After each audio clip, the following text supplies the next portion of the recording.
so proudly we hailed at the twilight's last gleaming, whose broad stripes and bright stars through the perilous fight o'er the ramparts we watched were so gallantly streaming, and the rocket's red glare, the bombs bursting in air, gave proof through the night that our flag was still there. Oh, say does that star-spangled banner yet wave o'er the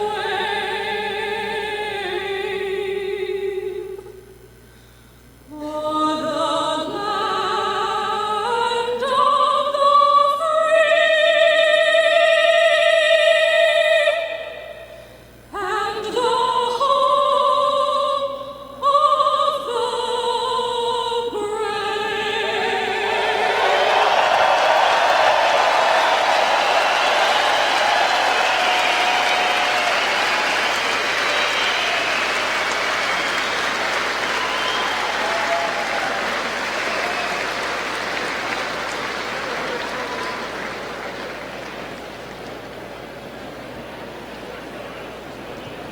And now, please welcome former U.S. Representative from North Dakota and current State Party Chairman, Rick Berg.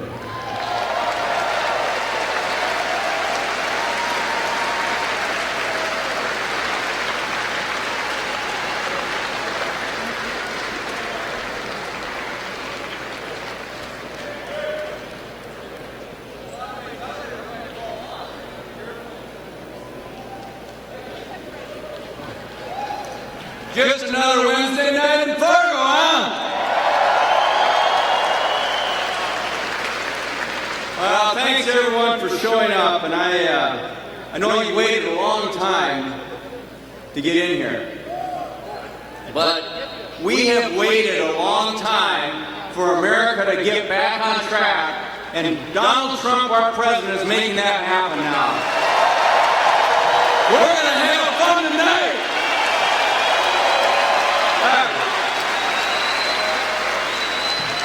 It's okay to yell a little bit tonight. Just another Wednesday night where we get together as Republicans. So there was one guy that was number one in the line, and his name was Front Row Joe. Oh, and Jeff is here. And, all right. So these guys came last night at 8 o'clock. So I know we all had to wait a long time, but these guys really waited a long time. Thanks for being here. All right. So we're going to have fun tonight. The thing that the president has done has turned this country around, and it's not that complicated. It's just promises made and promises kept. That's all you got to do. That's all you got to do. Our economy is growing, our jobs are growing, and our wages are growing. And President Trump and the Republicans passed the tax cut. North Dakota, the average family gets $2,000 in a tax cut. This is the #1 state in the country. And you know what? We only had one senator that voted for it. We'll maybe get to that later in the evening. Nancy Pelosi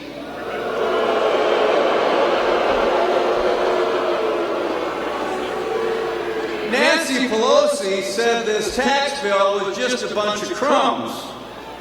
Do we think $2,000 is a bunch of crumbs? Yeah, I don't either.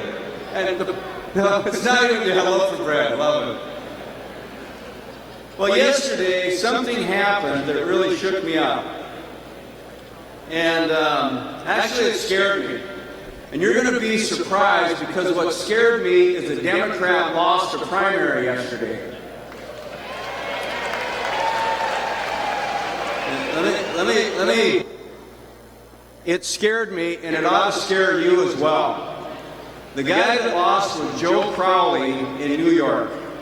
And Joe served on me with Ways and Means. Joe was a leader that was going to be moving up in the Democrat Party. He got beat in his Democrat primary by Bernie Sanders' socialist. The Democrat Party is moving more and more to a socialist party, and that's a bigger danger. That's one of the hugest dangers that we have. I look at this election, and this is important that we maintain our Republican majority, but this election is also going to be about the heart and soul of our country. It's about preserving our republic. We have to win this fall.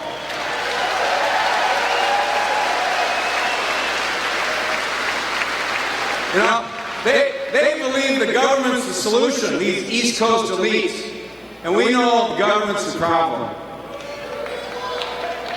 What I'd like to do is we have here in North Dakota, we've been booming, we've been creating jobs, we've been growing our economy, and wages have gone up. And so I'd like to just recognize a few of those people that are here tonight that are going to be on the ballot this fall. And so those that are going to be running this fall, our Attorney General, Wayne Stenson, would you please stand up?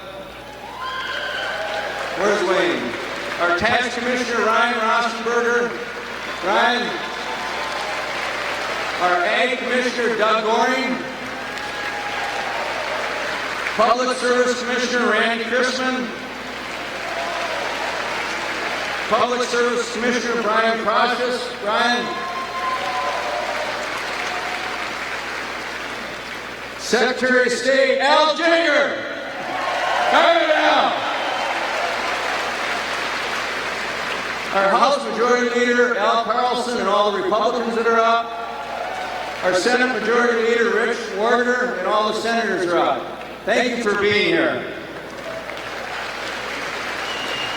We have other elected officials that are helping our state move forward.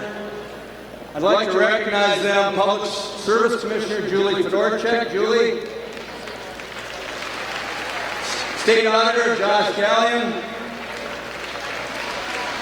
Our Short Insurance Commissioner, John Godfrey. Let's give them a hand.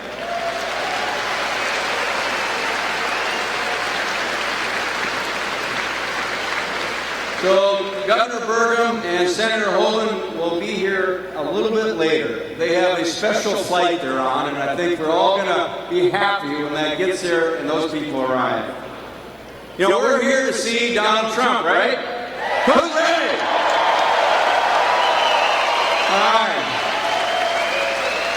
All right. So this president needs our help. We have one Republican senator in the U.S. Senate. Now, I'm just going to tell you the problem is we have a senator that votes with the president and a senator that votes against the president. North Dakota doesn't have influence when we cancel out our votes all the time. What we need in the U.S. Senate from North Dakota is 2 Republican votes.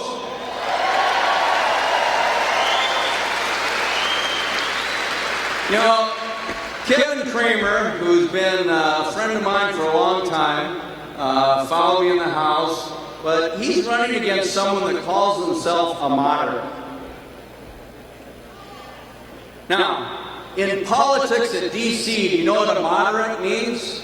A moderate means it's someone that votes with you when you don't need their vote. When you don't need their vote, they're with you. That's a little bit unreliable. In fact, if you're working for a business or you're part of something and employees don't show up or they don't do what you expect them to do, they're unreliable. And I was just thinking what our president would do if he had an employee that was unreliable. He might say, "You're fired." So we got some firing to do in November. Do we want a senator that's unreliable? Do we want someone that high-fives Chuck Schumer? Do we want someone that supports Obamacare? Do we want someone that votes against tax reform for each of us? Don't we need someone that will stand with the president? Don't we need someone that will stand in the U.S. Senate and stand up for North Dakota? Kevin Cramer is that guy. Kevin Cramer is a reliable stand-up guy for North Dakota, and we need him in the U.S. Senate.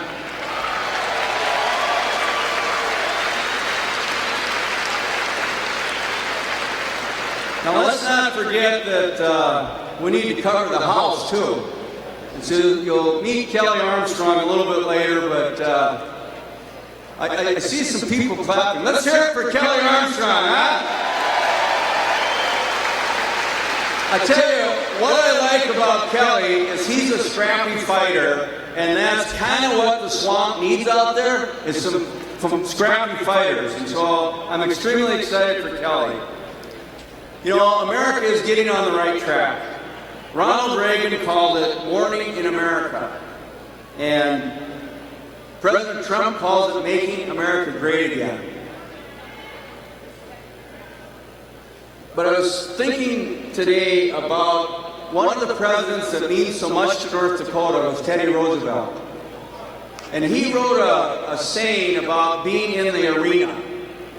And I think everyone here throughout their life has had a tough time in the arena. And I thought about President Trump. President Trump has taken so much criticism from every side and everyone, and he's in that arena. And the reason he's in that arena, it's for us. He's taking that criticism for us.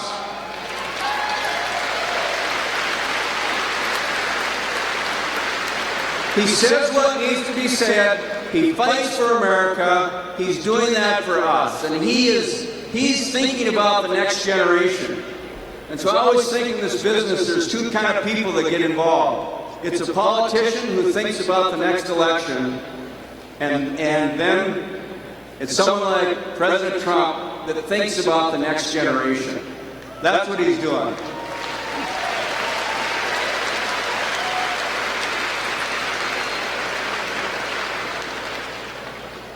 Thanks everyone for being here. It's going to be a great night. Let's help our president and Kevin Cramer make sure that High Five Heidi is fired next fall. Thanks for being here. Thanks for coming to Fargo. We'll see you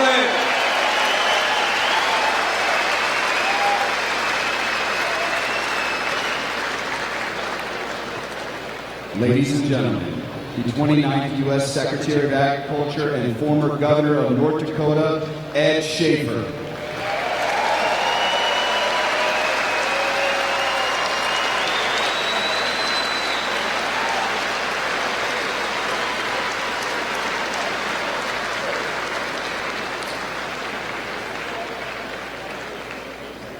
Good evening. My name is Ed Schaer, and I'm a recovering politician. As a matter of fact, I'm so recovering that when I was in a store here in Fargo a few weeks ago, someone came up to me and said, "You know, you look familiar. Did you used to be Ed Schaer?" But it's a great day in America and a great day in Fargo, North Dakota. The land of the beautiful summer weather, wonderful sunrises, and Republican values. It's a good time to be living and working here in our state. When I was thinking about what I might say tonight, I dug through a box of things that I had to display in my office when Nancy and I were blessed to be a part of President Bush's cabinet as Secretary of Agriculture. I was digging through the box and I was thinking about what was going through on my mind and what things I displayed there. And it reminded me that I brought a couple of little things along. One was an alligator. You know, I was reminded I was in the middle of the swamp. I was there. And, you know, I know how it works. And I know what needs to be done to change it in the way that we govern our wonderful United States of America. By the way, I do want to take a second of privilege and have you all say hi to my favorite First Lady of North Dakota, Nancy Schaer.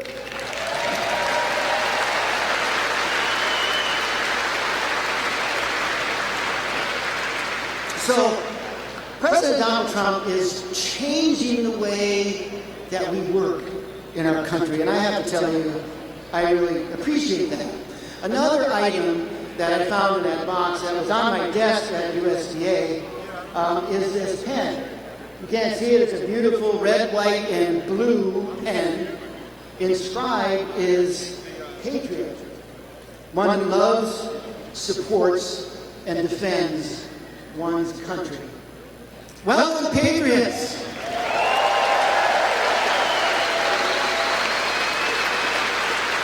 It really is great to be with you here tonight and exciting. And we come to support our President's policies and direction, and most importantly, we come to support our friend Kevin Cramer and secure him a seat in the U.S. Senate so he can help advance a new direction for all of us. We need to help our President by getting Kevin to Washington, D.C. and help turn the establishment class upside down. And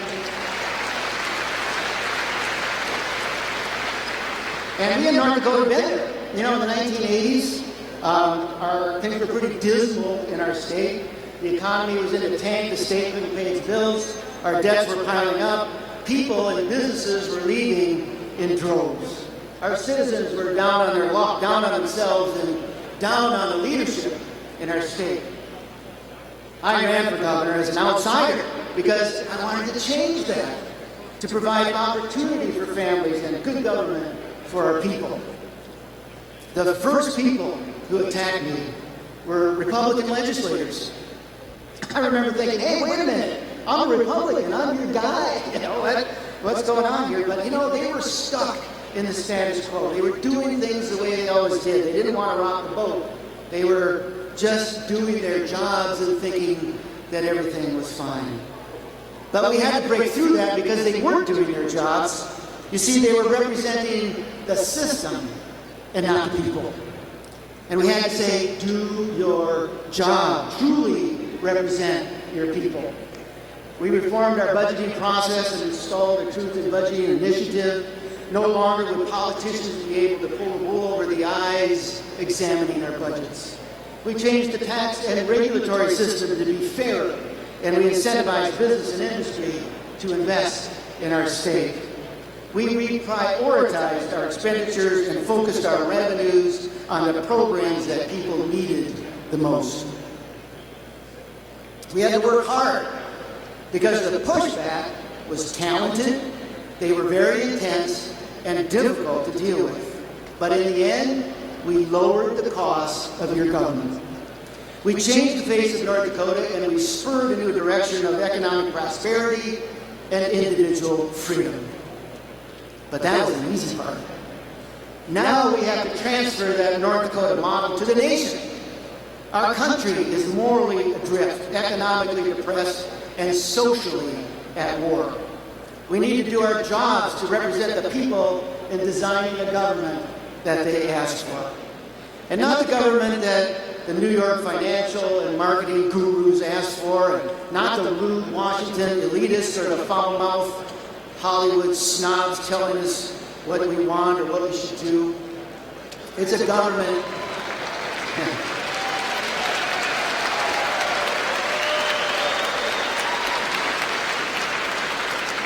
We want a government that is by the people, for the people, and of all the people.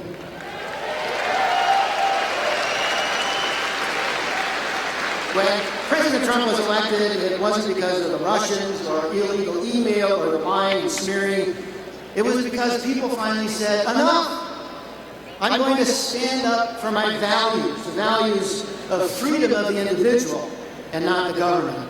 The values of lending a helping hand to the weak and the needy and the disenfranchised, but not with a need to the funding of the study of bees knees in Brazil.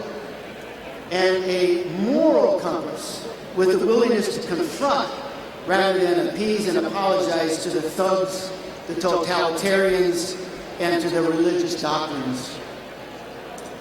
The desire not to have a government tell us what we can buy and what we can't, the cars we have to drive and what fuel we put in them, where we have to live and what we have to name our sports teams. American values erupted.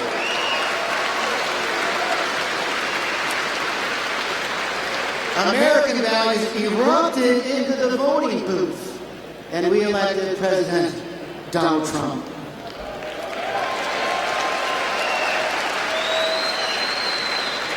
And now we have the opportunity to advance those values by sending people to Washington to not hinder or obstruct this president, but to help him get the job done.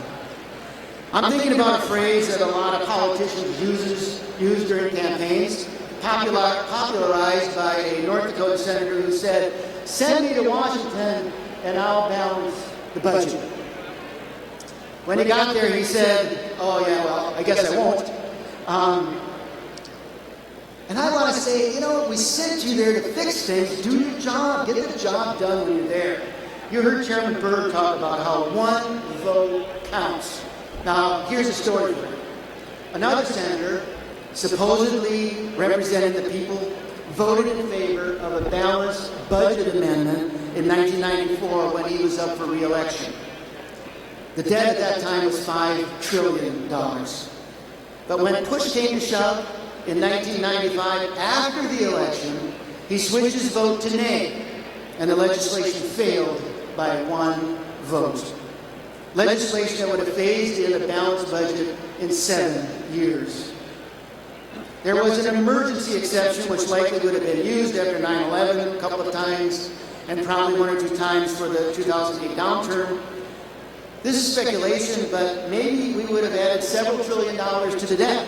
But in any case, the debt would be, if you doubled the debt from them, it would be $10 trillion, not the $23 trillion and counting that we have going now. The point is, one vote would have given us a balanced budget.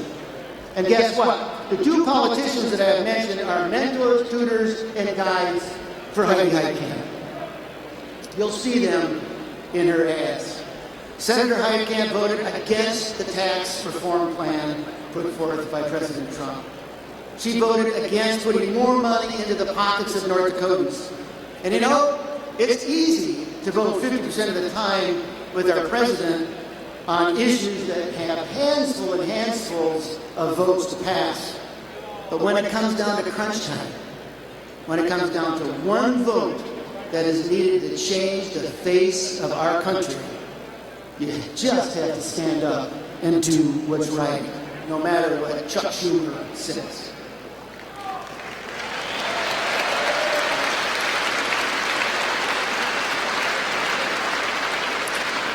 And you need to hear this loud and clear. Heidi's rationale for voting no in that legislation is that it added $1.3 trillion to our debt. I'm sure you've heard that. You've seen the ads. You've heard it in the coffee shop talk. I checked the debt clock on the way over here at usdebtclock.org. Guess what? Revenues are up 76%. Now, does that sound like a tax cut is increasing our debt? I don't think so. But spending was up 138%. It's the spending, stupid. You know.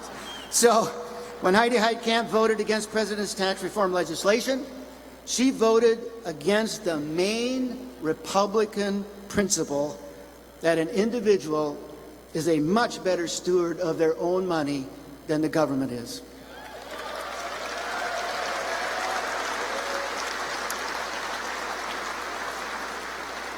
And I urge you to help finish the job you sent President Trump to Washington before by sending Representative Kevin Cramer to the Senate. Kevin was a terrific member of the Schaer administration, and he learned how to walk through the minefields of change. He knows how to listen to citizens' concern, and most importantly, he is willing to stand up to the resistance and vote for the government that people ask for. If President Trump is going to get the job done, he needs people on his team who will stand with him and design a government that is for the people and by all the people.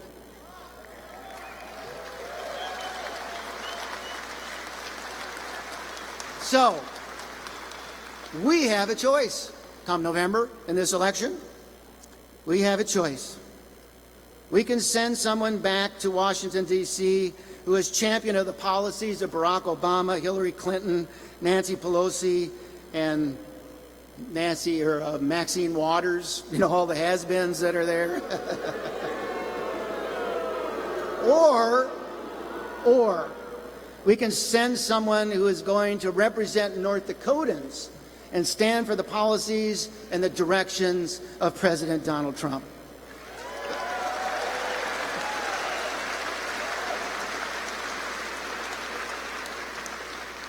I am voting for Representative Kevin Cramer because I know he'll get the job done. May God bless each and every one of you in a special way today.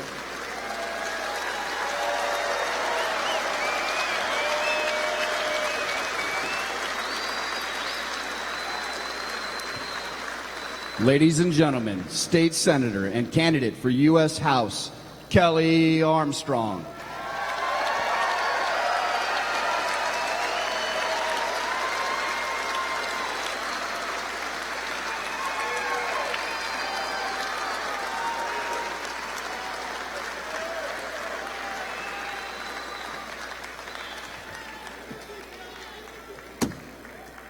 Want some energy? All right, who here is ready to welcome President Trump to North Dakota?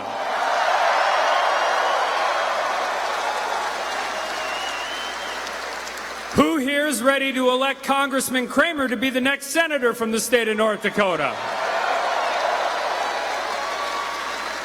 And this one's a little important to me. Who's here ready to elect me to the U.S. Congress to help Congressman Cramer and Donald J. Trump pass their agenda? And believe me, I know that I have some big shoes to fill, but I know that Kevin Cramer will continue his excellent work for North Dakota in the U.S. Senate. And I want to thank Kevin for getting into the Senate race. But more importantly, I want to thank all of you for being here today. We got an opportunity to walk out and talk to people this morning, and I'm telling you, it was more like a rock concert than a political rally. I don't know what kind of blue wave they're talking about, but it was a sea of red in the parking lot in Fargo, North Dakota.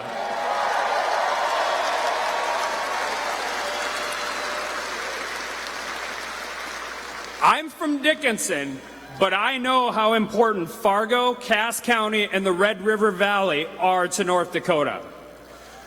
President Trump understands how important this area is to Kevin, and that the Red River Valley very well could determine who is in control of the United States Senate.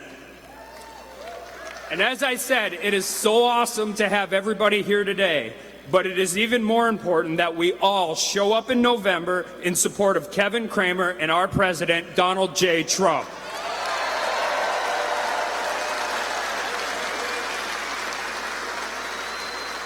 And President Trump has been great for North Dakota. I can't think of a time where a president or an administration have spent more time in our state.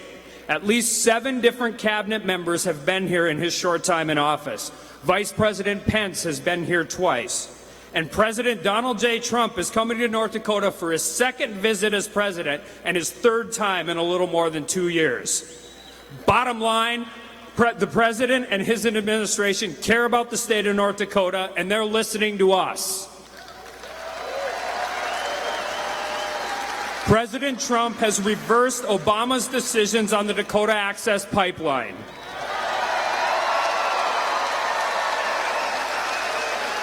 President Trump has reversed Obama's Waters of the United States rule.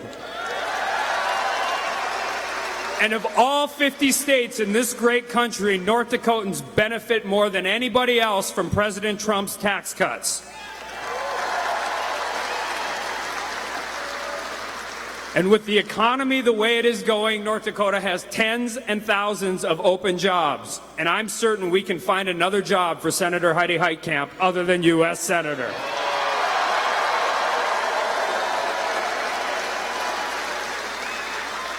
Since President Trump has taken office, we have seen the true power of the American people. When government gets out of the way, our economy grows, our businesses thrive, and our people take home more money in their paychecks.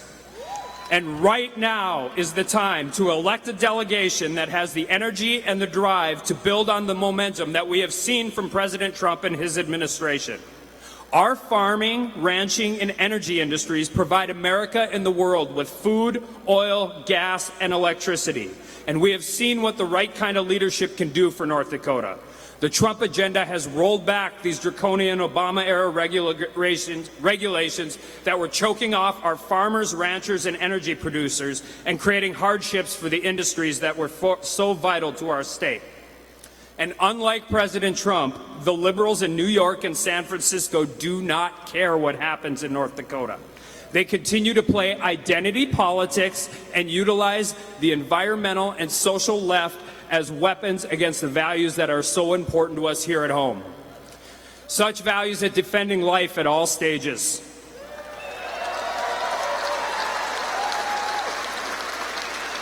When we have a U.S. Senator that high-fives Chuck Schumer on the floor of the Senate, it just proves that we not only need another Republican senator, but also that we continue to have an ally in the United States House of Representatives that will always defend life.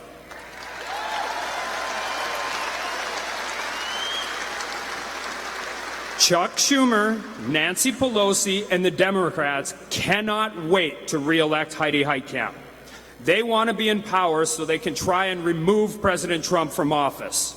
Mark my words, if Democrats come back into the majority, they will start the process faster than you can say articles of impeachment.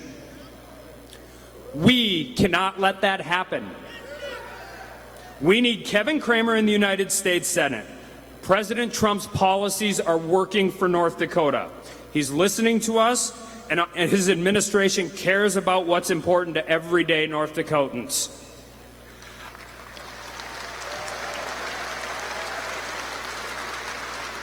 I would be honored to serve alongside both of those men, along with Senator Hoeven, working and fighting for everyone here in the arena tonight and everyone all across North Dakota. We need to keep government out of your lives and out of your pocketbooks.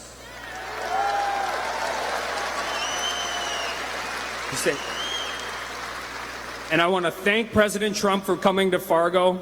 I want to thank all of you again for being here today. And this November, let's make Congressman Cramer a United States Senator. Thank you, everybody. God bless North Dakota, and God bless the United States of America.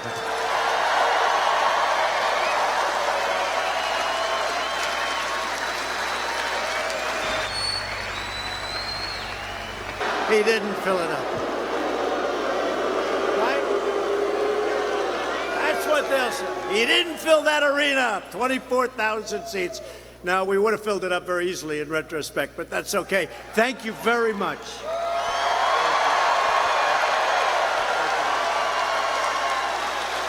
I am thrilled to be here in the great state of North Dakota with so many hardworking American patriots.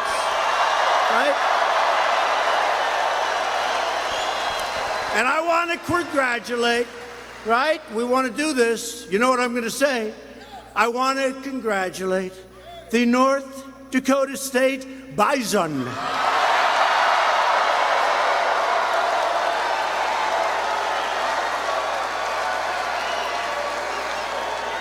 I shouldn't tell you this. I shouldn't tell you this, but when I was coming out, they were talking about bison. I said, I thought it was an S.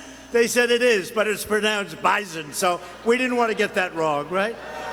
But that is some great national championship team. That's a great group of winners. The winners. We're honored to be joined by many of your wonderful North Dakota leaders. Your governor and a great guy, Doug Burgum, and his wife, First Lady of North Dakota, Catherine Burgum. Where are you, Governor? Where are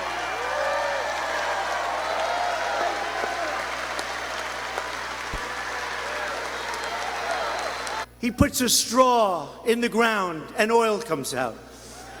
These big companies, they go out, they spend billions looking for oil. They don't find anything. Harold Hamm. Where's Harold? Where is Harold?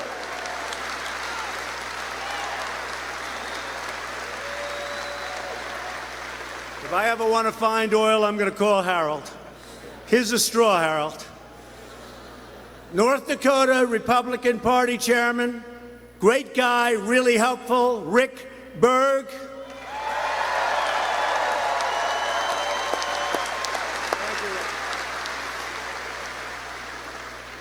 A man who is so incredibly helpful to me and to you and to everybody. A special person who works so hard.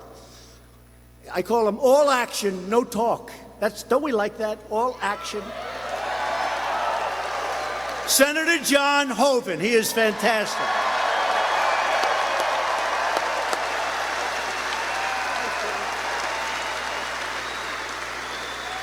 And I also want to thank Kelly Armstrong, who's running for Congress. He's going to win. And Kelly, thank you very much. Thank you. Good guy. We also have a couple of big supporters. You ever see this guy with the pillows on Fox? Yeah. My pillow guy, Mike Lindell. Where is Mike?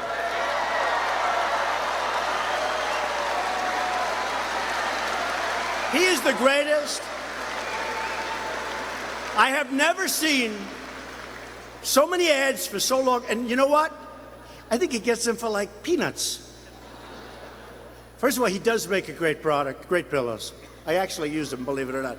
But he's been a supporter from day one. And I said, you know, I want you to be my ad buyer because I guarantee you he makes great deals.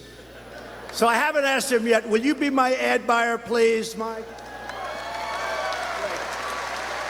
The My Pillow guy. Thank you, Mike. And he's been with us right from the beginning, along with a lot of other folks, actually. We've had a great journey together, and we are making progress like nobody thought possible. Finally, the person we are all here tonight to support, a special person, an incredible person, the next United States Senator from the great state of North Dakota, Kevin Cramer. Kevin, come out.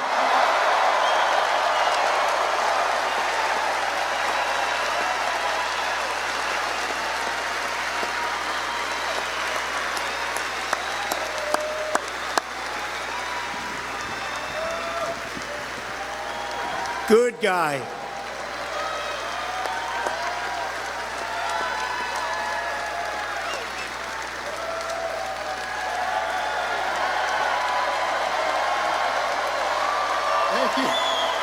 Thank you, Mr. President. All I can say is, Mr. President, on behalf of all of the thousands of people in this arena and the tens of thousands outside of this arena who live in flyover country, thank you for not forgetting us.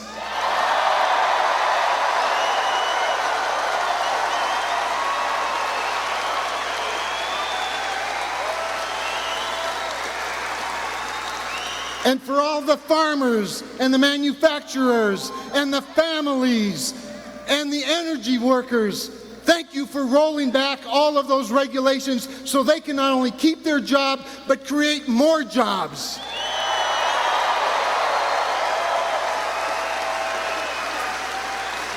And Mr. President, on behalf of the middle-class working families represented in this room and throughout the heartland, thank you for cutting their taxes so they can keep more of their hard-earned money right here.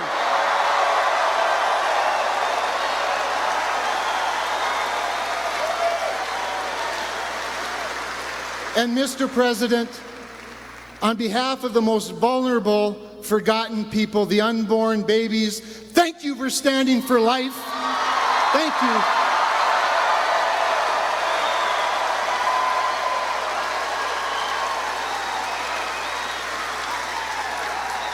And on these very important North Dakota values, you'll never have to wonder where I'll be because I'll always be with them and with you 100% of the time. Thank you. God bless you. Welcome to North Dakota.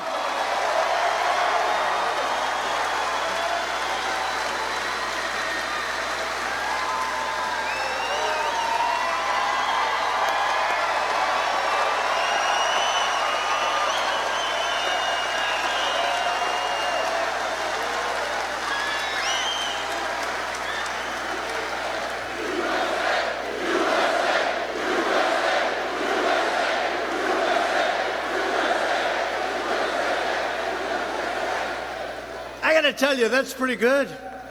That's pretty good. He did good. He loves you. I will tell you that. He loves this state, loves the people. And we need Kevin Cramer to replace liberal Democrat Heidi Heitkamp in the Senate. Gotta have it. Gotta have it. When Heidi ran for office, she promised to be an independent vote for the people of North Dakota. Instead, she went to Washington and immediately joined Chuck, you know who Chuck is, and Nancy. And now they have a new leader. Who's the new leader? Maxine Waters is their new leader. Maxine Waters. I think she's taking over. You know, they say Trump. I never believe I was taking over the Republican Party. They say that to cause problems. But Maxine Waters is taking over the Democrat Party. So Heidi voted no on the Obamacare repeal. And by the way, it was done. It was done. Unfortunately, she wouldn't vote. And another person didn't vote. We had it done. Another person campaigned for 8 years, repeal and replace, and we were a little surprised when the thumb went down, but we're doing very well. You see what's happening. We're coming up with incredible plans. We've gotten rid of the individual mandate, which is terrible. It's been gutted. But remember this, individual mandate, where you have the privilege of paying a lot of money for the second privilege of not having to pay for not getting health care. What kind of a deal is that? So you pay in order to not to have to pay because you don't want the health care because it was no good anyway. So we have, through our Secretary of Labor, Alex Acosta, we just came out with the association plan, which is phenomenal. Millions and millions of people are signing up, and we're coming out with another plan with Alex Azar. We are coming out with that plan in 2 weeks. We are coming out with so many health care plans that are so much better than anything you've ever seen before. Competitive.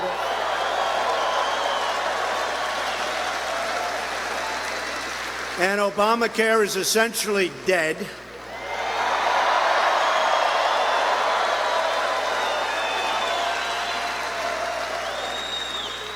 I would have been happier with a nice yes vote instead of a no vote, but that's okay. We're doing great. And probably we wouldn't have come up with these 2 other plans, and it's actually 3 now other plans, if we didn't. You know, sometimes you work under pressure and you do better, right? I think most of the people in this room, under pressure, you end up doing better. There are those people. We want to know those people. Heidi voted no on our massive tax cuts for North Dakota families. She voted no. Not one Democrat voted to cut your taxes. And the other day, Nancy Pelosi said, we have to raise your taxes. What's that all about? She wants to raise your taxes. Heidi voted no on legislation to stop late-term abortions. Heidi voted in favor of the deadly, very, very dangerous, horrible sanctuary cities. You need a senator who doesn't just talk like they're from North Dakota, but votes like they're from North Dakota. That's what you need, and that is Kevin Cramer. So a vote for any Democrat in November is a vote for Schumer, Pelosi, and Maxine. Maxine, she's a beauty.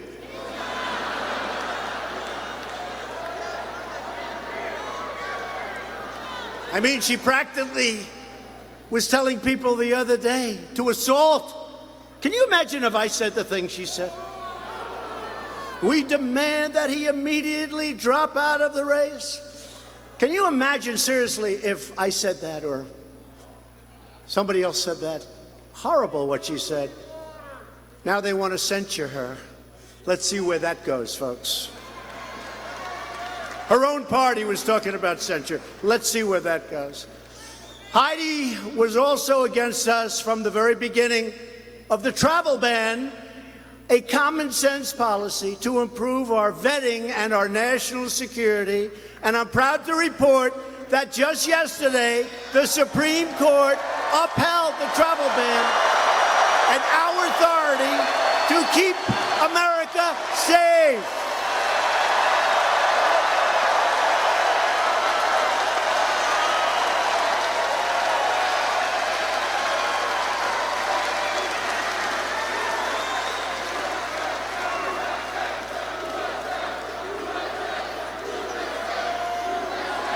And by the way, a lot of media back here.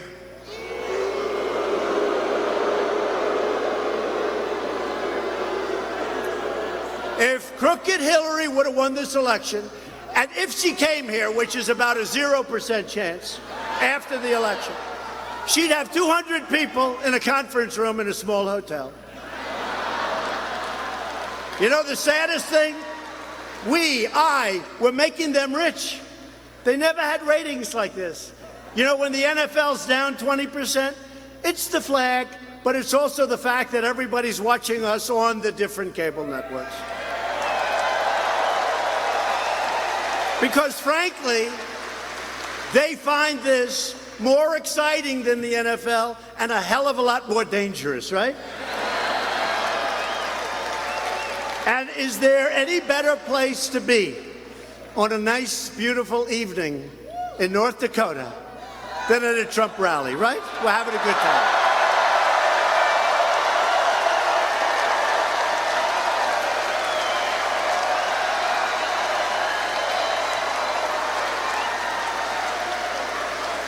And I wish those cameras would circle the room to see how many thousands of people are here.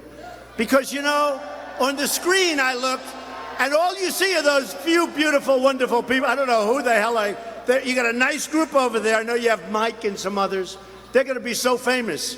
But you see, like, that little group. That's all you see on camera. Would you please circle the room for the few honest? Please circle.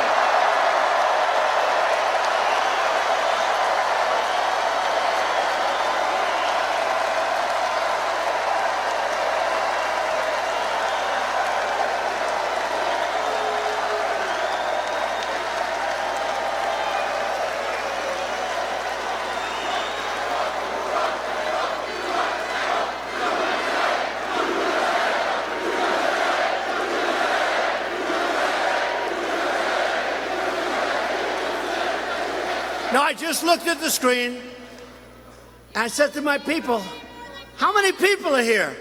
They said 6,000 in the arena, but we're going to have to, unfortunately, walk 15 or 18,000 people that couldn't get in.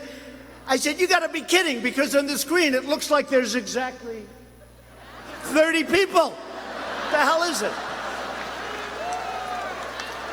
The late, great Cecil B. DeMille would not have set it up this way, I will tell you.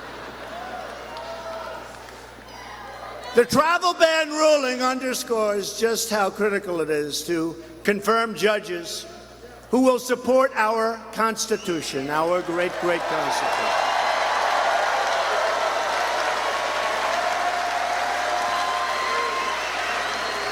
Justice Anthony Kennedy, a very special guy, also just announced a little while ago his retirement from the United States Supreme Court.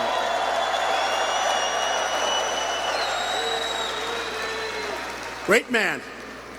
And I'm very honored that he chose to do it during my term in office because he felt confident in me to make the right choice and carry on his great legacy. That's why he did it.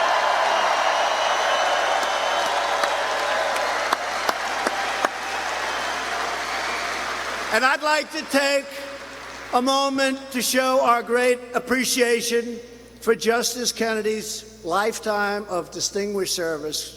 Terrific man. Service to our nation and to the cause of liberty. We were thrilled to appoint one of Kennedy's former clerks to the Supreme Court. Did you ever hear of Justice Neil Gorsuch?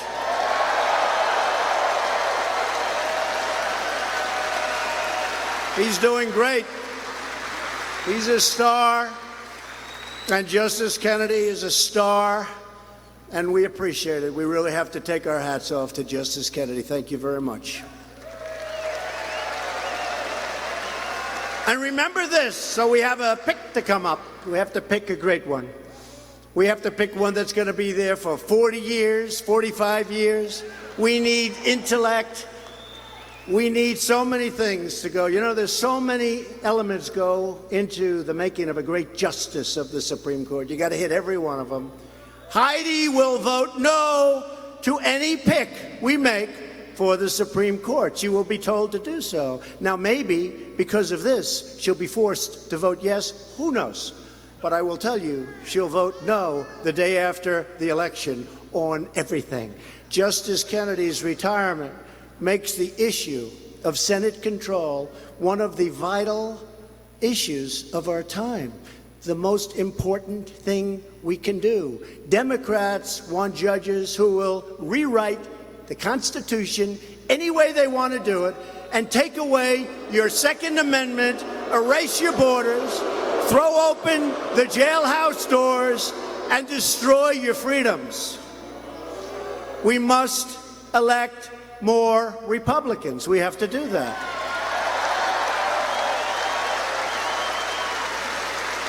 And the problem is, in the Senate,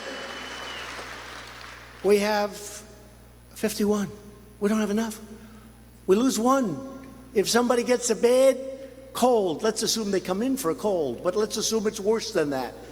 It's a very tough situation. We need more Republicans, especially in the Senate. We have to hold the House and maybe even increase it, and I think we'll be able to do it. They keep talking about this blue wave. Their blue wave is really sputtering pretty badly. The red wave is happening. Just look what happened last night.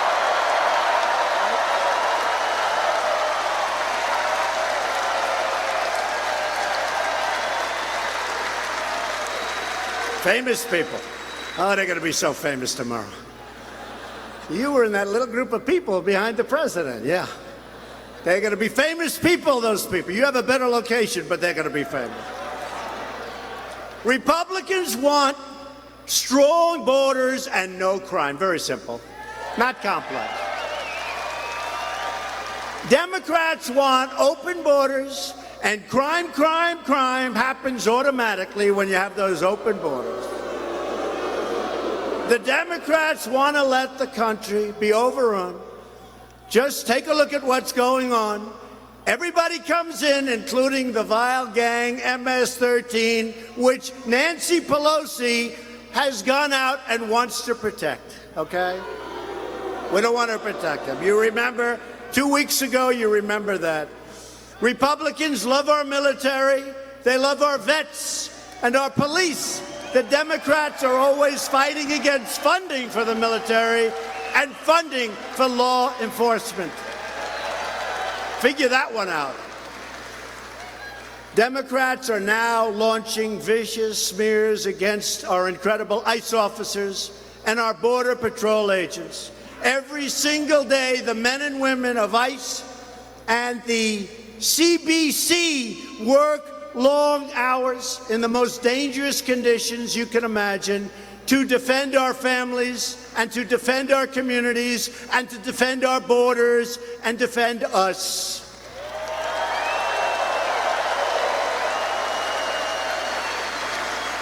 And I'll tell you what, You know, far fewer people are coming through, as much as I complain, coming through our southern border. And now it's getting worse because we have so much opportunity here. We have done so well. And we want people to come into our country, but we want them to come into our country based on merit. Merit. Not picked out of a jar. And we're sending MS-13 out by the thousands, by the thousands. We're liberating towns in Long Island. We are sending MS-13 out. You know, our ICE officers, they're tough. I gotta say it, it's not nice, but they're mean, but they have heart.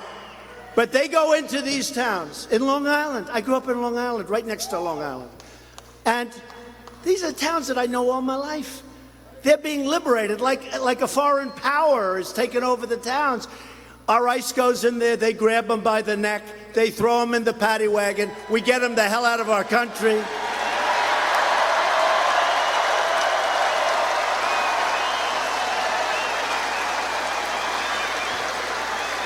And the Democrats are constantly complaining that we're too rough on ICE. Do you believe it? You see what they do? Being right? You see what they're doing? No, but do you see what they're doing? They don't need guns. They like knives because knives are much more painful. They cut people up in small pieces. Beautiful young women walking home from school. And the Democrats complain that we're treating them too rough. We're getting them the hell out, as I said, by the thousands.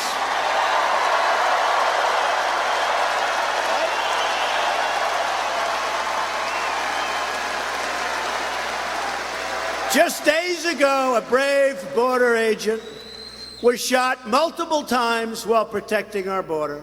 Every day, border agents are keeping drugs, crime, and gangs from entering our country. We're going to get that wall built. We've already started it. $1.6 billion. We're getting the wall built.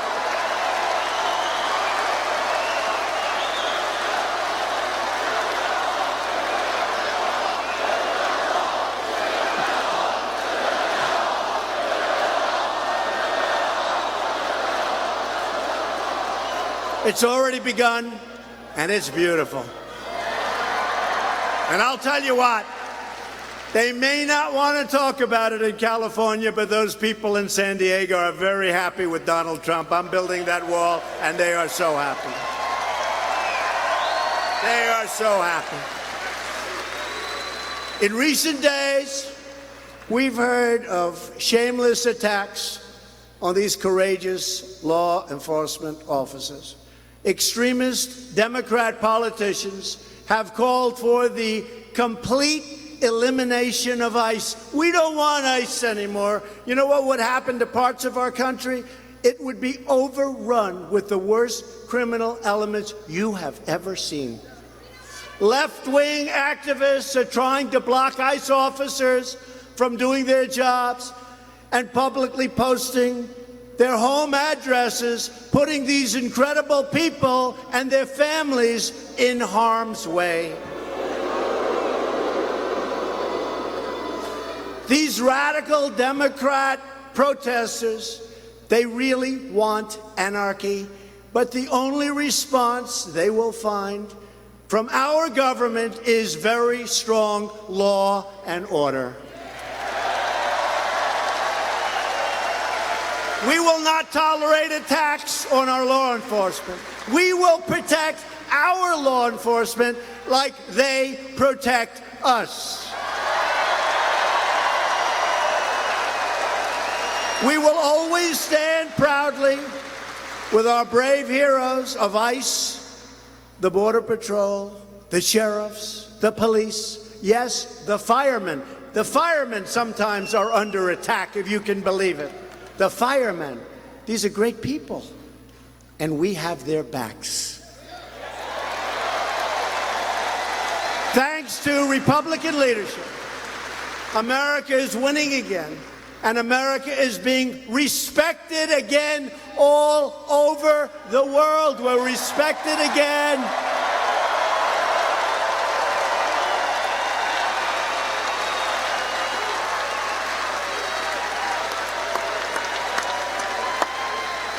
over the world, we're respected again.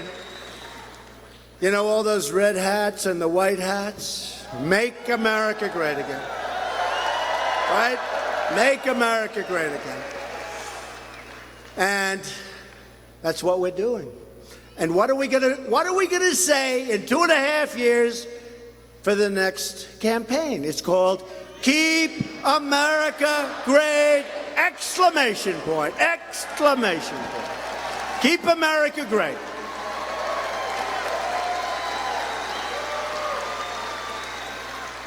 We've gained $7 trillion in value. Trillion with a T, trillion.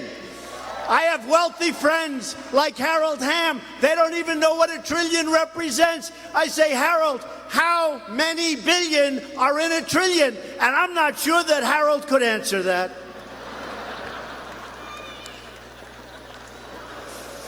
But I'll tell you what, we've gained tremendous worth, economic worth, and other worth, more important worth. We're respected again. We're putting America first. We're making great trade deals.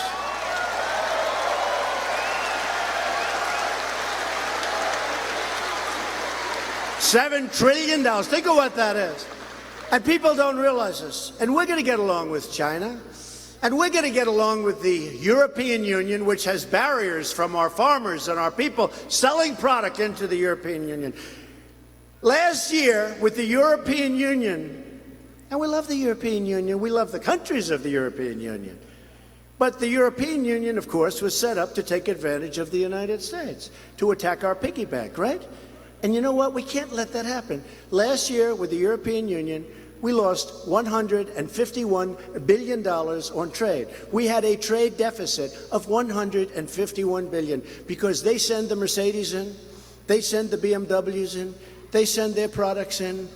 We send things to them, they say, no, thank you, we don't take your product. That's not the way it works. And for all those free traders out there, that's not free trade, that's stupid trade. That's stupid trade. So I said to them, as the great Harold Hamm would say, because to him it's a natural thing. To some of the people in here it's a natural, because I know some of the people, they're great business people. I said to them very simply, look, if you treat us that way, and if you don't take down your barriers, they call them trade, you know what they call them? Non-monetary barriers. They're barriers. Just like charging a big tariff. They charge us many times tariff. If we send them a car, which they don't want, then they practically don't take. But on the assumption it got through, they charge us many, many times what we charge them. And I said, look, if you're not going to treat us fairly, if you're not going to treat our workers, our companies, our farmers fairly, if you're not going to take our farm product like we take your farm product, then we're going to tax all of those beautiful Mercedes-Benzes that are coming in, and we're going to tax BMWs that are coming in.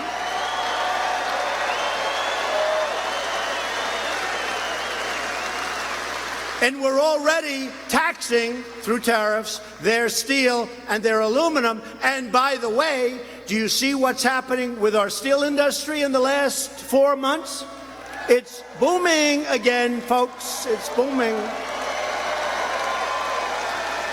United States Steel is opening up 6 plants through expansion and new. I was in South Carolina the other night where, by the way, a great candidate won very easily. You know, our track record is extraordinarily good, right? That's why I'm here, for Kevin. That's why I'm here. But they just announced the day I get there, they have a steel company called Georgetown. It's been closed for 4 years. They announced the day before I got to South Carolina that Georgetown Steel is reopening and hiring 600 people. Not so complicated. We put tariffs on solar panels because China was flooding the market and it wasn't good stuff. We had 32 plants, 2 were open and they were barely breathing. They were in mouth-to-mouth resuscitation. We put a 30% tax on solar panels coming into the United States.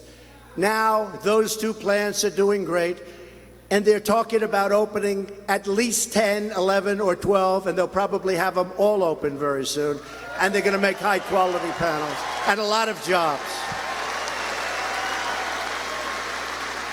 Same thing with washing machines.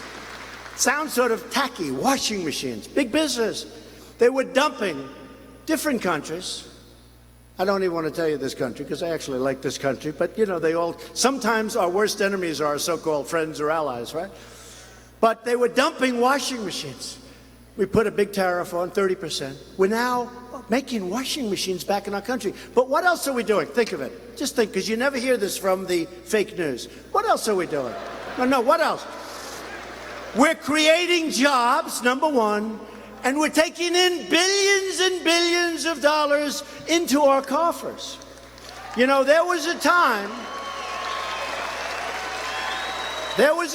when we had tariffs because you had presidents like President McKinley and Roosevelt and others, Roosevelt won, who liked the idea of foreign countries when they come in and want to take our wealth, they have to pay for it.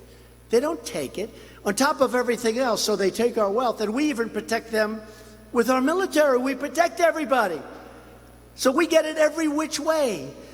So we want to just tell those people, number one, we've created a lot of jobs. Number two, what's happening is we're taking in billions and billions. Look at the steel. We have a 25% tariff. We're taking in billions of dollars, creating jobs. And you know what? Even if it wasn't perfect, we need a steel industry. We were going to have no steel plants. If something ever happened,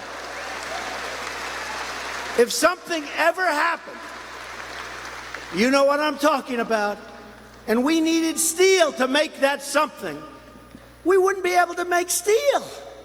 We need, you know, there are some industries, steel and aluminum, we got to have it.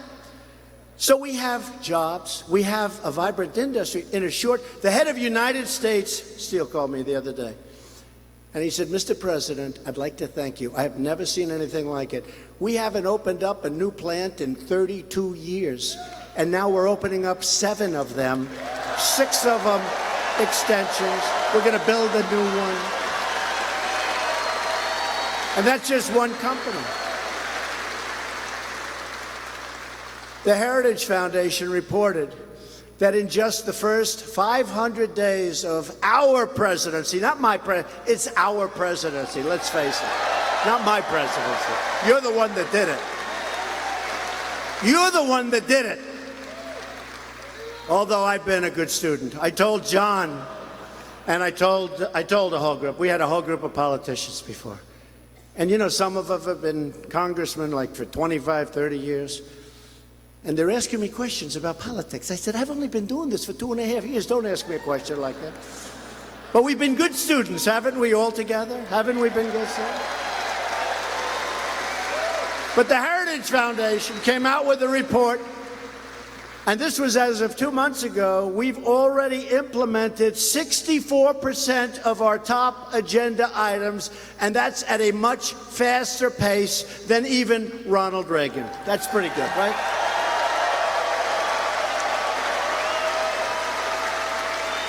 And you don't hear this from the fake news. We've created 3.4 million new jobs since Election Day. 3.4. Unemployment, think of this one. Unemployment claims are at a 45-year low, and it's going to 63, I believe, probably next month. African American unemployment is at its lowest level in the history of our country.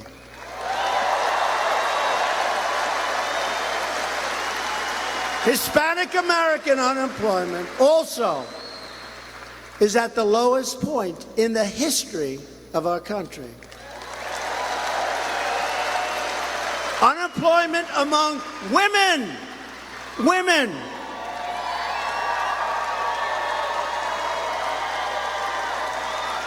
Remember, we were going to do so poorly with women. Look at all the women here tonight. Women for Trump.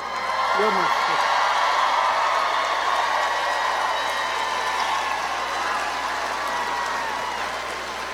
They never take those cameras off my face. Look at all the women. Remember we were going to do so poorly with women? We did great with the women. I wouldn't be standing here.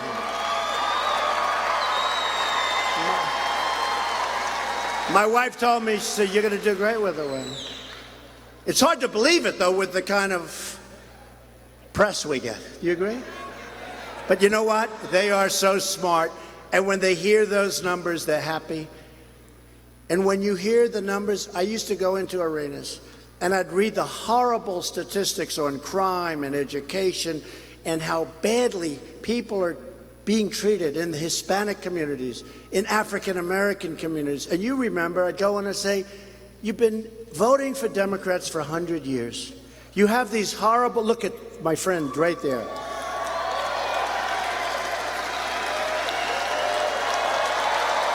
Great guy. My friend, thank you. You've had these horrible, horrible statistics for years on crime and the educational abuse and all of the things. And I went in and I'm reading them point after point and I'm seeing and I looked out at the audience. For 100 years they were with Democrats. The Democrats felt they had automatic votes. And I said to them, what the hell do you have to lose? Vote for me. What do you have to lose? What do you have to lose? And I came off the stage, I'll never forget it. The first time I just said it. I didn't care. Honestly, I want to say what's right. I don't care. I came off the stage and my political people said, sir, that's a horrible thing. What's a horrible thing? When you say, what the hell do you have to lose? That's a horrible.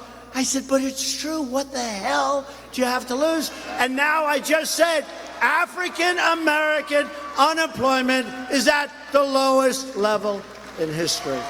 Very, very close. Thank you, man. Thank you. Thank you, man. Thank you very much. Thank you. So we keep going and we keep striving. And when it's all over, nobody's done the job that we've all done. Wages are rising.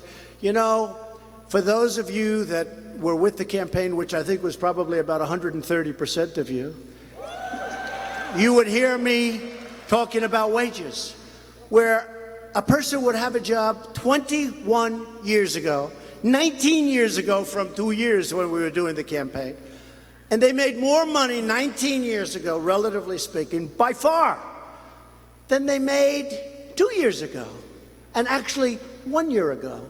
Their wages were going along, and they had one job, and now they'd have 2 and 3 jobs. They'd be working much harder and making much less money. And now, for the first time in 22 years, wages are rising again.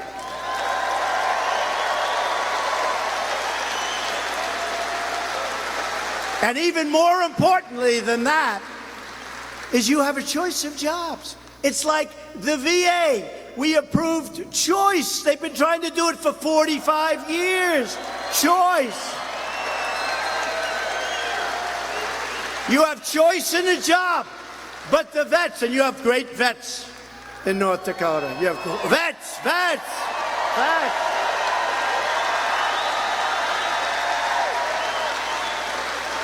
So, remember I used to say about the vets, and I wasn't a great student of the vets, but I'd read where the vets would be online for 13 days, 18 days, 3 weeks, 7 days, and they'd start off and they wouldn't be in bad shape.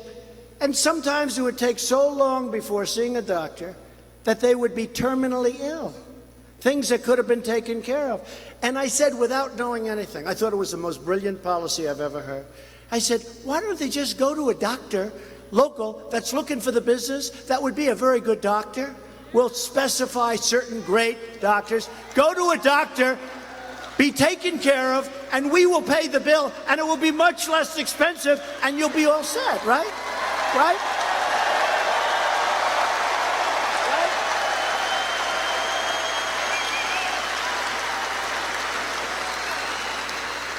And I thought that was so brilliant. I said, oh, I am so smart. I am the smartest person. My uncle was a great professor at MIT for 40 years. Can you believe 40 years? I said, but I'm smarter than him. I'm smarter than anybody.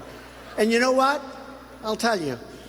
I came in and I said that to a group of people that are professionals and they've been working with the vets for a long time. They said, yeah, we know about that. We've been trying to get it for 30 years. We couldn't get it approved. So I was so disappointed because I thought it was my idea. But I'll tell you what I was good at. I was good at getting it done. We got it done. I signed it. That's what I was good at. We got it done. They've been trying to get it done for 40 years. I was so disappointed. I thought it was my idea. That's the only problem. I thought it was my idea. And you know, we have another thing. Accountability with the vets. The VA, there was no accountability. You'd have people that were protected, whether it was civil service unions, who cares? They were protected. You couldn't fire them. They could be sadists, and we had sadists, sick people. We had people that would steal and rob. We had a lot of bad people. We had people that didn't work hard. And there was no accountability. For 40 years, they tried to get the VA Accountability Act passed. I got it passed. And now you look at the guy that did it, and you say, Jim Smith, you've done a hell of a lousy job. You're late, and you don't treat our vets right. Jim, I'm sorry, you're fired. Get out of here. Right? Right?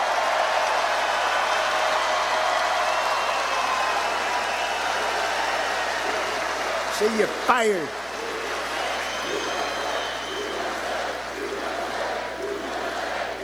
So those two things for the vets, just approved them. The accountability was a couple of months ago, and John helped so much. I'll tell you, John helped so much. He was a leader. Thank you. He was the leader on both. And everybody said you couldn't get accountability done. I said, why? Too much power, too many unions, too many people that just don't want it done. You had people in Arizona that robbed $300,000, and they agreed, everybody agreed, they robbed the money. They couldn't fire the people. So now you have accountability is done. And I think even more important, I'm not sure, but even more important, VA choice. So now you go see a doctor when you have to wait online, okay? Optimism among America's great manufacturers has hit 95%, the highest number by far in the history of the survey, which is a very old survey. We have eliminated record numbers of job-killing regulations.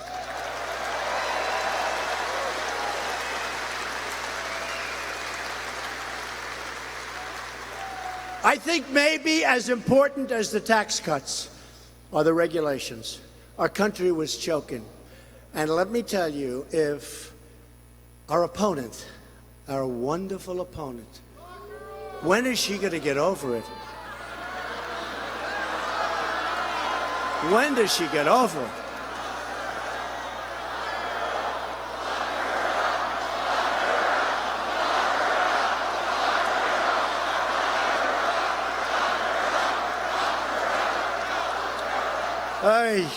When do they get over it? But, you know, it is pretty amazing. Point after point. Guilty, guilty, guilty, guilty. Oh, she's okay.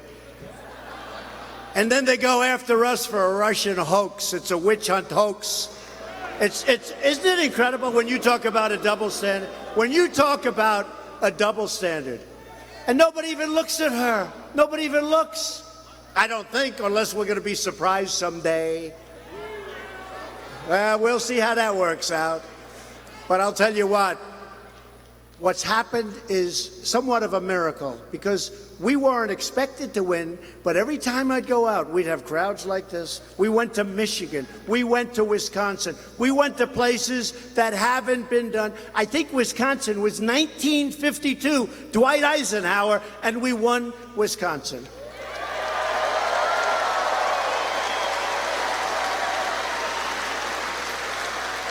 And Wisconsin, I went there, and I said, I think we're going to win this state.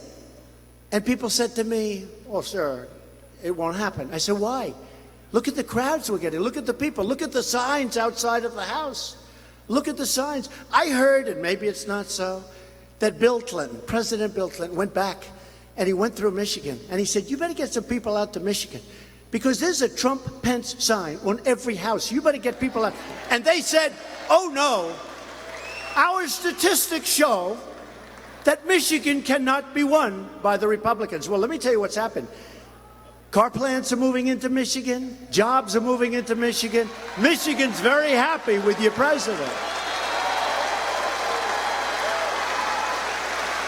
They should have listened to Bill Clinton.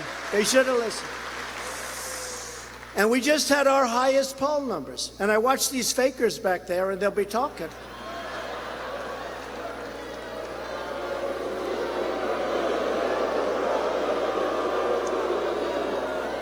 Well, you saw the polls that come out. I don't know if this is true. You know, a year and a half ago, they said I was an interloper. How bad is that? An interloper.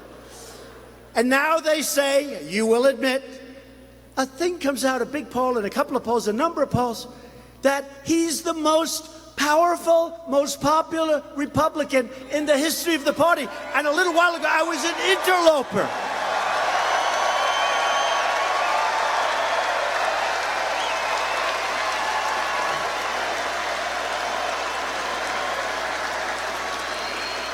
They came out more popular than a man I liked, Ronald Reagan.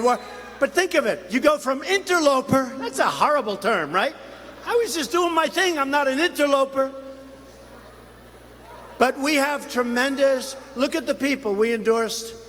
Dan Donovan. He was behind. We endorsed him. He won by like 24 points or something last night in Staten Island, New York, and New York generally. Dan Donovan, congressman. Last night, we had a great evening because we watched that television and we were winning left and right. They didn't know what the hell happened. And one of my biggest critics, a slovenly man named Joe Crowley, got his ass kicked.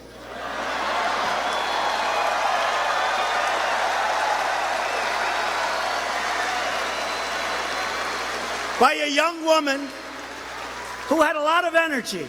She had a lot of energy. I guess he didn't see it. They couldn't find him. He spent a lot of money. He actually had a lot of money left over. Everyone's pouring a fortune because they figure. And he was going to take Nancy Pelosi's place. And I was so disappointed because I want to keep Nancy Pelosi right where she is with Maxine Waters. I want to keep Nancy Pelosi. Please, I want to make a plea to my Democrat friends. Please, please, please don't remove Nancy Pelosi. She should be where she is.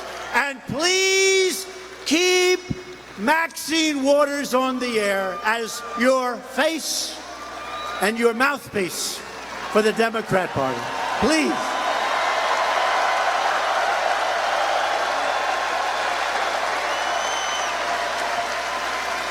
Maxine and Nancy. So I was disappointed in a way when he got beaten because he was going to take her place, I think. Now he's just looking at us and saying, "Darling, what happened?" Politics is a mean game, isn't it? It's a fleeting game. 6 months ago, Republicans passed the biggest tax cuts and reform in American history.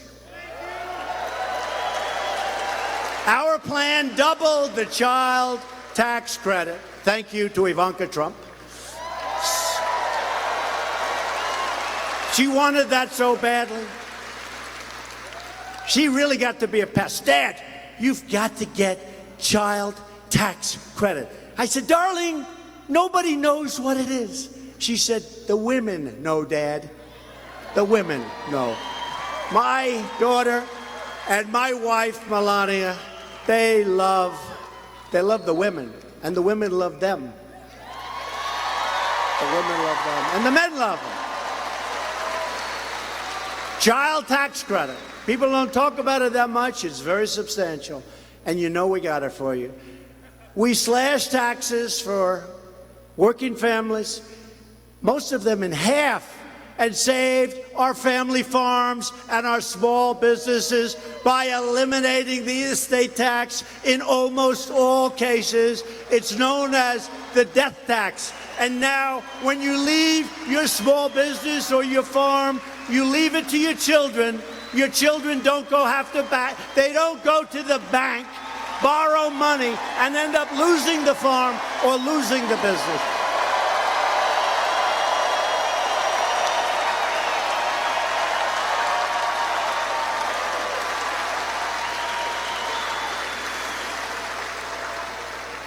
And Kevin and John and the whole group, they helped us a lot. And guess what? Heidi voted against it, okay? She voted against it. Heidi voted against it. And she's always going to vote against it. And by the way, she may give us a couple of quickie votes, before the election. She might, because she has no choice. But the day after that election, she's voting party line, 100%. More than 100 utility companies nationwide have slashed prices for customers, saving them in this country much more than $3 billion, which goes and reduces your electric and utility bills. Heidi and every single Democrat voted against our tax cuts. We're also fixing the disastrous trade deals that have plundered our wealth, gutted our communities, undermined our great farmers, taken our jobs. We are going to make trade fair and reciprocal. Reciprocal, you know what that is? They do it to us, we do it to them.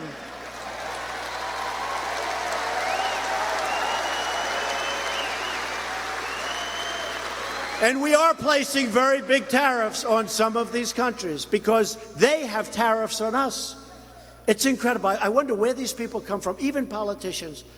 So we'll have a country. It doesn't matter. I can almost name any of them. They have massive tariffs on our people, on our workers, on our farmers, on our country, on our companies. So we say we're going to put tariffs on them. And I'll actually have politicians and other people come to me. Oh, please, we want free trade. How is it free trade? I'll give you an example. China, if we make a car and sell it into China, they charge us a 25% tax. That's what it is, 25%. When they make a car and sell it into the United States, and there are a lot of them, we charge them the grand total of 2.5%, and they don't pay that. And then when I want to raise the game and play the game of poker, a game that we can't lose, I'll get even politicians, mostly Democrats, but even a couple of Republicans. They'll say, we want free trade. That's not free trade. That's not fair trade. It is so ridiculous.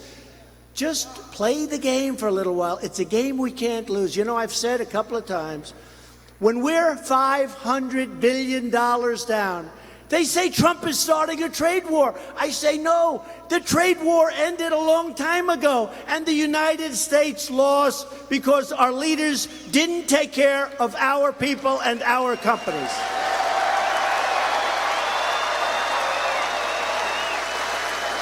So we're not starting a trade war, but we'll finish it. And you know what, in the end? You know what's going to happen?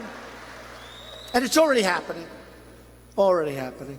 They're going to come to us, and they're going to say, hey, let's work it out. And we're going to work it out. It's very simple. But remember, it's the art of the deal, but anybody can do the deal. There are a lot of people. This one doesn't get much simpler. Remember, it's true. When you're $500 billion down, you can't lose. You already lost.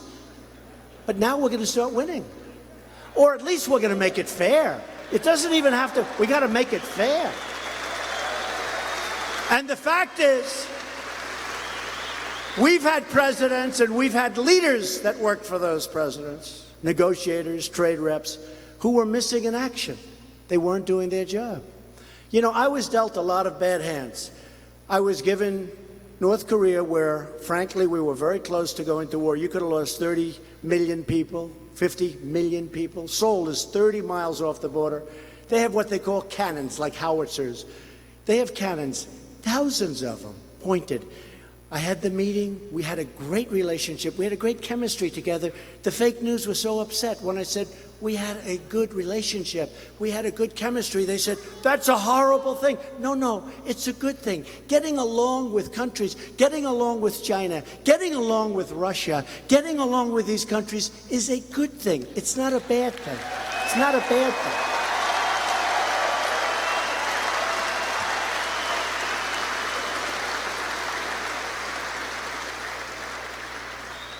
And so we have things cooking now. You're going to be so happy. But when people rush it, you know, it's like rushing the turkey out of the stove. It's not going to be as good. The women can tell me, and some of the men. See, today I have to be politically correct. See, in the old days, I would have never, I just would have said, oh, I don't want it. It's too hokey. But it's true. Some of the men can tell me to. Right? Some of the men. But here's what we do. The more they rush, the worse it's going to be. The longer we take, the better. Your farmers, your people are going to be great. You know, John, I'll tell you, John and Kevin gave me something. They just told me this. Canadian wheat markets consistently discriminate against the United States wheat by grading it as feed. Do you know what that means? They know what it means. I don't know what the hell it means. I just know it's a bad deal. What the hell does that mean? Yeah.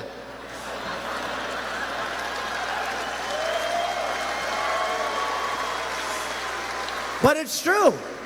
Canada charges us on dairy products a tariff of 275% for your farmers in here.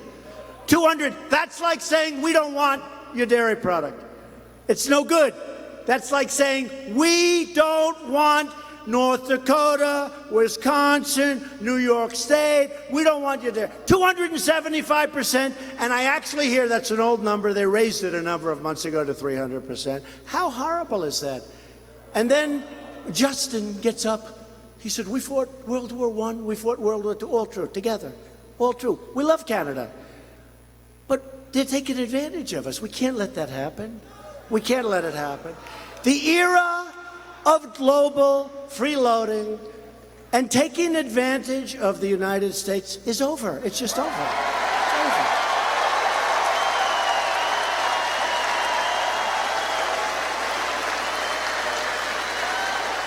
over. We're also restoring American security by rebuilding our military. We've secured a historic $700 billion. Just got it approved. $700 billion. We're rebuilding our military, and next year, already approved, $716 billion. We're rebuilding our military. It will be bigger and stronger than ever before, and hopefully we will never have to use it, because when it's bigger and stronger, you tend not to have to use it, okay?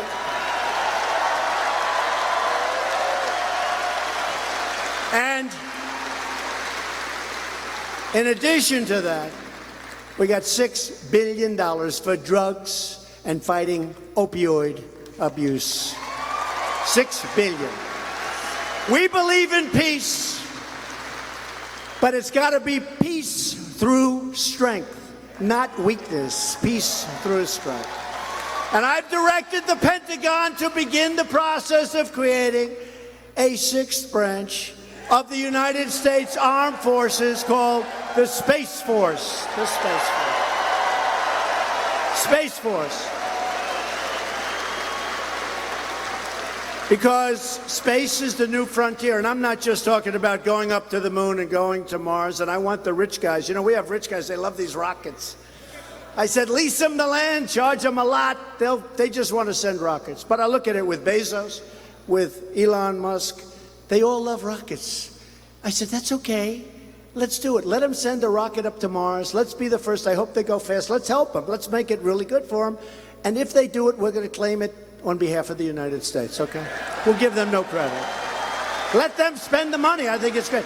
But I have a lot of military guys, and space from a military standpoint is really the new frontier. So we're going to have a Space Force. Every day we are keeping our promises.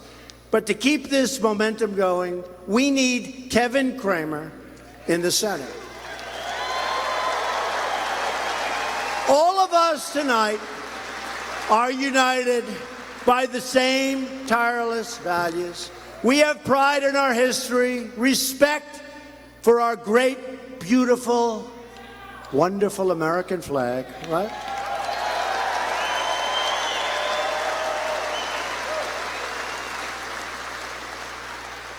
We put our hands in our hearts for the Pledge of Allegiance.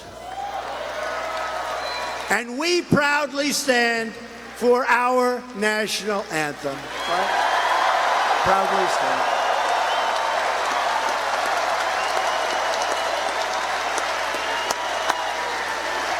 In everything we do, we are standing up for our citizens.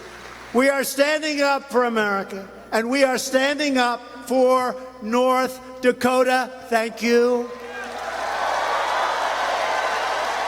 The forgotten men and women of our country are forgotten no more. No more. They don't know where they all came from. And by the way, our people, they call it the base. They used to say it's 35. Then they said it's 40. Then they said it's 42. Then they have these polls going, we're driving them crazy. Now they say it's over 50%.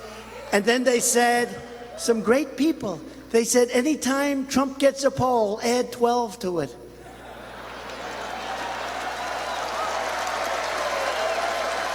Cool. And do you ever notice? I hate it. I meet these people. They call them the elite. These people. I look at them, I say, that's elite? We got more money, we got more brains, we got better houses, apartments, we got nicer boats, we're smarter than they are. And they say, the elite, we're the elite, you're the elite. We're the elite. So I said the other day, let's keep calling these people, and look, let's face it, they've been stone cold losers, the elite. The elite. So let's let them keep calling themselves the elite. But we're going to call ourselves, and remember, you are indeed, you work harder, but you are indeed smarter than them. Let's call ourselves from now on the super elite. We're the super elite. We are the super elite. You are the people who farm the prairie, tame the badlands, and squeeze oil out of rock. True. You celebrate your heritage, and you live life proudly under the big, beautiful skies. And you have the big, beautiful skies out here. Loyal citizens like you helped rebuild this country, and together we are taking back our country, returning power to the everyday, smart, brilliant, wonderful, hardworking American people.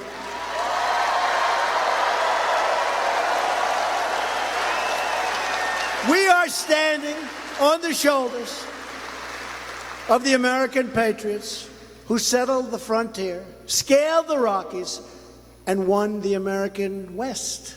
These are great, incredible, strong, tough people.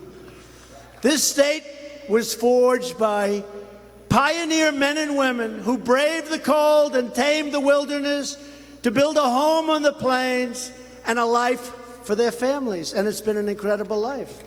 These North Dakota pioneers were tough as hell, and they were strong, and they were smart. And they all had one thing in common. They loved their families, they loved their countries, and they loved their God.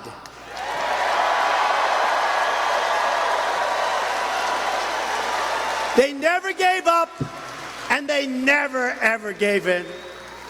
And neither will we. We will never stop fighting for our country, our families, and we will never, ever stop fighting for our freedom. As long as we are proud of who we are and what we are fighting for, we will never, ever fail. With your help, with your voice, with your vote, we will win, win, win.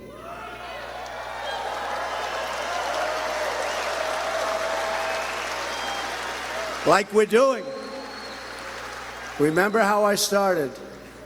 This country, our flag, we are respected again. All over the world, they're talking about us. Leaders from all over the world, they call me or they come to the Oval Office and they say, congratulations, Mr. President, on the incredible job with the economy, the incredible job you're doing with your country, the fact that your country is respected again. Congratulations, Mr. President.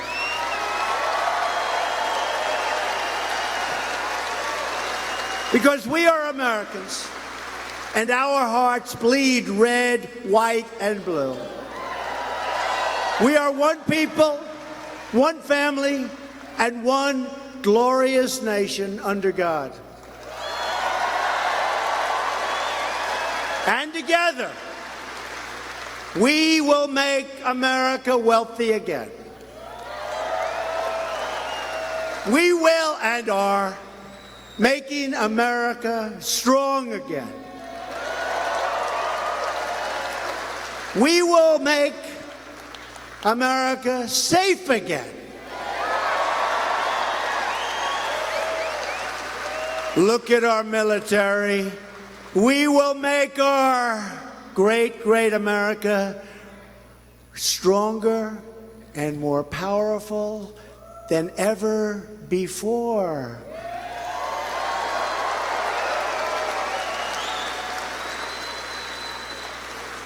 We will make America loving again. Loving. Loving. We're going to come together. And we will make America great again. Thank you.